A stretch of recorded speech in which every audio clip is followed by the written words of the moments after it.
दोस्तों अस्सलाम वालेकुम, नमस्ते, नमस्कार, सत श्री अकाल।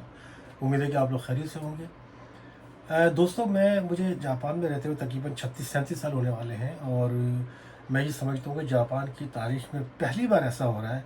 अभी जो आम इलेक्शन जो हो रहे हैं जापान में हाउस ऑफ काउंसिलर्स के, कल इनका वोटिंग का दिन है और पहली बार मैंने देखा कि यहाँ पर जो इंतखाबी मुहिम जो होती है, यानी कि इलेक्शन कैंपेन जो होती है, उसमें पहली बार फॉरेनर्स के ख़िलाफ़ जो है तकरीरें की जा रही हैं।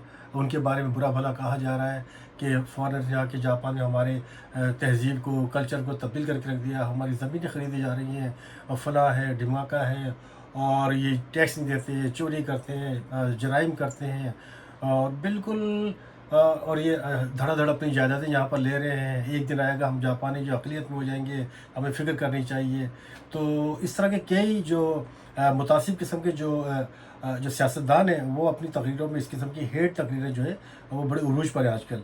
लेकिन ऐसा नहीं है कि सारे सियासतदान जो है इसकी हिमायत में हैं, बल्कि कई ऐसे लोग भी हैं, ऐसे सियासतदान भी जो कि इसकी मुखालफत कर रहे हैं कि ऐसा नहीं होना चाहिए कि फ़ॉरेनर्स के ख़िलाफ़ जो है इतना नफ़रत अंगेज़ जो रवैया है अपने इलेक्शन कैंपेन में इस्तेमाल कर किया, अपने सियासी मफादात को हासिल करने के लिए फ़ॉरेनर्स को टारगेट बनाया जाए। लेकिन दोस्तों, एक दूसरी तरफ मैं ये भी समझता हूँ कि जापान में इस वक्त लेकिन ये जो सियासी इलेक्शन कैंपेन में जो बुराइयाँ की जा रही हैं, जिनके ख़िलाफ़ जो है जो मुग़ल्लिज़ात बके जा रहे हैं, वो पाकिस्तानी या छोटे दूसरे ममालिक के लोग नहीं हैं उसमें, बल्कि जो 2-3 जो ममालिक हैं, बड़े ममालिक जो कि जापान के जो रिवायती हरीफ हैं, उनके बारे में कहा जा रहा है ये। लेकिन चूँकि वो भी फ़ॉरेनर है, हम लोग भी फ़ॉरेनर हैं, दूसरे लोग भी फ़ॉरेनर हैं, पाकिस्तानी हो, इंडियन हो, बांग्लादेशी हो, श्रीलंकन हो या मलेशिया, इंडोनेशिया के, वियतनाम कोई भी हो। लेकिन जब फ़ॉरेनर की बात की जाती है तो तकलीफ़ सबको ही होती है कि फ़ॉरेन में भी फ़ॉरेनर में शामिल होता हूँ मैं। और गो कि जापान में आपको पता है कि जिन लोगों को जापान नेशनलिटी भी है, इन लोगों को भी ये दिल से तस्लीम नहीं करते कि जापानीज़ है। उसकी वजह ये है कि जापान में सिर्फ चेहरे से ही रिकॉग्नाइज़ किया जाता है कि आप जापानीज़ हैं या नहीं है, बस। चूँकि वो तो हमारे चेहरों पर तो नहीं लिखा कि मेरे पास जापानीज़ नेशनलिटी है या मेरे पास परमानेंट वीज़ा है या मेरी वाइफ जापानीज़ है या मेरे बच्चे जापानीज़ हैं, हमारे चेहरों पर तो नहीं लिखा हुआ। इसलिए चेहरों से जो है रिकॉग्नाइज़ करते हैं कि ये फ़ॉरेनर्स हैं। और सपोज़ अगर चाइनीज़ को देखते हैं, कोरियन को देखते हैं, जो कि इन्हीं की शक्ल हम शक्ल है, वो उनको ये जापानीज़ ही तस्वुर करते हैं बाज़ औक़ात, जब तक ये बोल ना पड़े वो। तो बहरहाल अभी जो बात हो रही थी कि इलेक्शन कैंपेन में मैंने पहली बार देखा जापान की तारीख में कि किसी भी सियासतदान ने या जो उम्मीदवार जो होते हैं वो आज़ाद उम्मीदवार हो या किसी सियासी पार्टी से वाबस्ता हों, उन लोगों ने इस किस्म के जो है स्लोगन इस्तेमाल किए हों।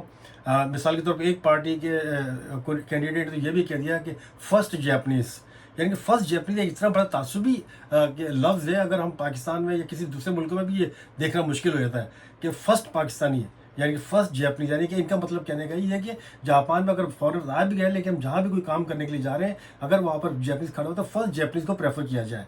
तो ये इसका मतलब होता है। इसके बाद बड़ी लेदी हो रही है, लेकिन खुदा न खास्ता ऐसा नहीं है कि सारे ही जापानीज़ लोग जो हैं वो फ़ॉरेनर के खिलाफ हैं। कि लोगों ने ऐसा कहा कि जो फ़ॉरेनर जो जापान में आए वो हमारी उन्होंने मईशत को संभाला दे रखा है, बढ़ावा दे रखा है और बड़ा उनका रोल है, बहुत अच्छा एक अपना रोल अदा कर रहे हैं। बड़े अच्छे जो जापानीज़ फ़ॉरेनर जो है, जो कि तवील अरसे से जापान में मुकीम है, वो यहाँ के कानून और ज़वाबित की भी जो है बड़ी पासदारी करते हैं और पाबंदी से वो टैक्स भी देते हैं, टैक्स अदा भी करते हैं। यहाँ के रूल्स एंड रेगुलेशन के मुताबिक ज़िंदगी बसर कर रहे हैं। वो अपना जापान को अपना दूसरा घर भी तस्लीम करते हैं।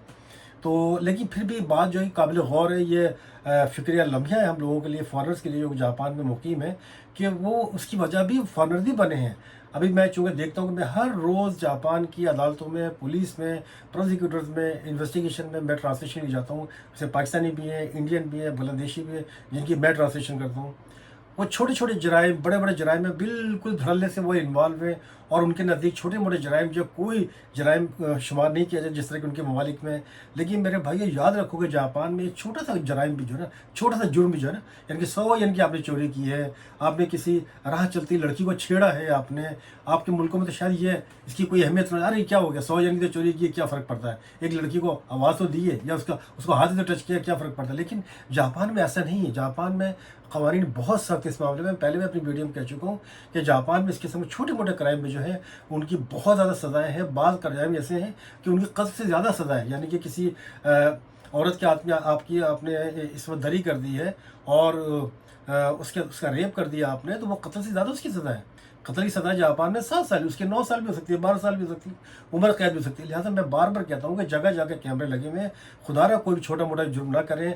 आपके लाइसेंस है तो गाड़ी चलाएं, आपके इंश्योरेंस है तो गाड़ी चलाएं, अगर इंश्योरेंस नहीं है तो इंश्योरेंस करवा के गाड़ी चलाएं। खुदारा छोटी छोटी क्राइम पकड़ने के बाद आप अपने मुस्तकबिल को दाव पे मत लगाएं। अपने इतना लोगों, अपना लाखों रुपए अपने माँ बाप को परेशान करके यहाँ पर आए हुए हैं, यहाँ पर छोटे से क्राइम में आप फंस जाते हैं, पुलिस की हवाले उसमें हिरासत में चले जाते हैं, केस आप पे चलता है, फिर आप 5 साल की 7 साल की आपको सज़ा हो जाती है। आपकी माँ बाप पे क्या गुजरती होगी, कम से कम ये सोचें ज़रूर। आप जब भी कोई छोटा मोटा क्राइम करें तो कम से कम ये सोचें कि ये छोटा मोटा क्राइम नहीं है, ये आपकी ज़िंदगी दाव पे लगाने वाला है। तो खुदारा ईमानदारी से काम ले। जो आप मुसलमान हो तो कम से कम इस्लामियात की जो बुनियादी तालीम है वो ईमानदारी है। अगर खुदा न खास्ता इंसान है हम लोग, कोई जुर्म आप सरदर्द हो भी जाता है, आप किसी जुर्म के मुर्तकिब हो भी गए हैं, तो खुदा के लिए जब तफ्तीश की जा रही हो तो उसके बारे में आप सच से काम लें। आप सच की बड़ी अहमियत है, सच की बहुत अहमियत है। अगर आपने छोटा मोटा कोई जुर्म किया है, अगर आपने सच बोल दिया है तो आप यकीन माने आपको सज़ा नहीं होगी, आपको छोड़ दिया जाएगा, सिर्फ थोड़ी सी आपको वार्निंग देकर छोड़ दिया जाएगा। लेकिन ये नहीं कि आपने बहुत बड़ा जुर्म किया है फिर भी आप सच सच बता दीजिए, मैं तो सच सच बताया था, अब मुझे माफ़ कर दें, ऐसा नहीं है। लेकिन बाद ऐसे छोटे मोटे क्राइम भी हैं, उसमें अगर आपने अपनी गलती तस्लीम नहीं भी की है और एंड तक आपने कहा कि जी मैंने नहीं किया, मैंने ऐसा नहीं किया, लेकिन आखिर में जो है वो आप मुजरिम करार दिया गया, तो उसके बाद आपकी माफ़ी नहीं है, 2 साल 3 साल आपको जेल में रहना पड़ेगा। लिहाजा जब भी कोई छोटा मोटा जुर्म आपको होता है, आप खुदा के लिए जो आपने किया है उसको दिल से तस्लीम करें, उस पर शर्मिंदगी का इजहार करें, उस पर निदामत का इजहार करें और माफ़ी मांगें कि जिसके साथ किया उसके साथ माफ़ी मांगें और उसको हर्जाने देने की कोशिश करें। यही चीज़ें जो आपकी जो है वो जो है पॉजिटिव देखी जाएंगी अदालत में, और आपके ख़िलाफ़ जो है सख्त किस्म का जो है फ़ैसला नहीं दिया जाएगा।